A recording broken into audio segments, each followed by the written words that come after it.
Günün istənilən saatında yeyilən meyvə faydalıdır.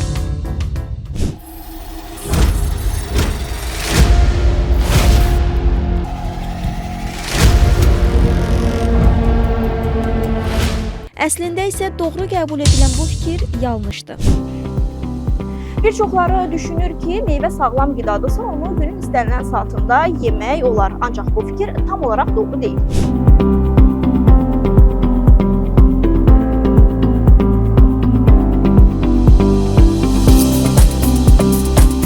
Belə ki, meyvənin faydası təkcə onun növündən asılı deyil, həmçinin necə və nə vaxt yeyilməyindən asılıdır. Səhər və günorta saatlarında meyvə orqanizm üçün daha faydalı hesab olunur. Enerji verir, vitamin və liflərin mənimsənilməsini asanlaşdırır. Gecə, xüsusilə yatmazdan əvvəl meyvə yemək isə şəkər balansını pozan həzm sistemini yükləyə bilər. Çünki bu saatlarda orqanizmin metabolizması yavaşlayır və artıq şəkər yağ şəklində toplanır.